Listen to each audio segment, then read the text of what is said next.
آپ نے سوال فرمایا ہے کہ ایک اللہ کے بہت بڑے ولی کامل تھے جو متقی پرہیزگار شخصیت تھے،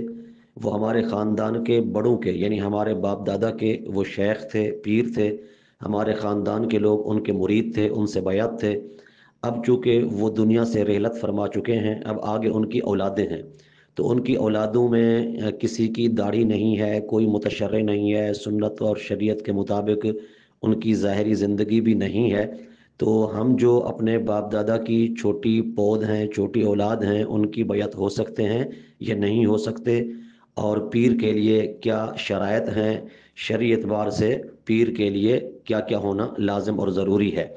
اس بارے میں ہماری رہنمائی فرمائیے۔ تو جی پیارے بھائی، دیکھیے اس کے متعلق عرض یہ ہے کہ کسی بھی پیر کا مرید ہونے کے لیے علماء کرام نے، بزرگان دین نے، اہل اسلام نے 4 شرائط متعین کی ہیں۔ سب سے پہلی شرط تو یہ ہے کہ وہ صحیح العقیدہ سنی ہو، یعنی اس کا عقیدہ جو ہے وہ اولیاء کرام، صوفیاء اعظام، بزرگان دین کے طریقہ کار کے بالکل عین مطابق ہو۔ وہ صحابہ کرام علیہم الرضوان کا عقیدہ اہل سنت رکھتا ہو، سنی صحیح العقیدہ ہو، پہلی شرط۔ دوسری شرط یہ ہے کہ وہ عالم دین ہو، یعنی قرآن و حدیث میں سے وہ اپنی ضرورت کے روزمرہ زندگی کے جو مسائل درپیش آتے ہیں وہ نکال سکے، عربی کتابوں سے، فارسی کتابوں سے، اور انہیں پڑھ سکے، سمجھ سکے، اپنے مریدین کی بھی تلقین کر سکے، ان کی بھی تربیت کر سکے، ان کو بھی سمجھا بجھا سکے،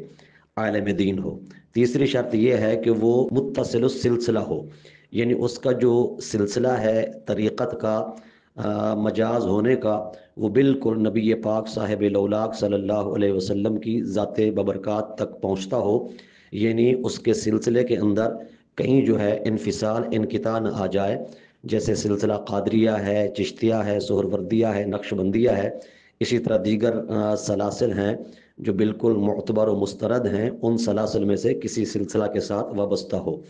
اور چوتھی شرط یہ ہے کہ وہ متشرع ہو، یعنی اس کا جو ظاہری وضاقتہ ہے وہ بالکل سنت اور شریعت کے مطابق ہو۔ اس کی داڑھی ایک مٹھی یعنی ایک قبضہ ہونا لازم ہے، واجب ہے، ضروری ہے۔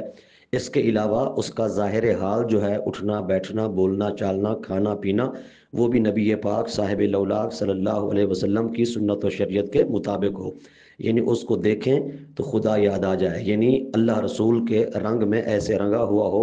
بزرگان دین، صلحاء، صوفیاء، اولیاء کرام کے رنگ میں ایسا رنگا ہوا ہو کہ اس کو دیکھو تو اللہ رسول یاد آ جائے، اللہ کے ولی یاد آ جائیں، کیونکہ نبی کریم صلی اللہ علیہ وسلم نے کامل ولی کی نشانی یہی بتائی ہے کہ جب اس کا چہرہ دیکھا جائے تو خدا یاد آ جائے۔ لہذا یہ 4 شرائط جس پیر کے اندر، شیخ کے اندر پوری ہو جائیں، اس کی بیعت ہونا جائز ہے۔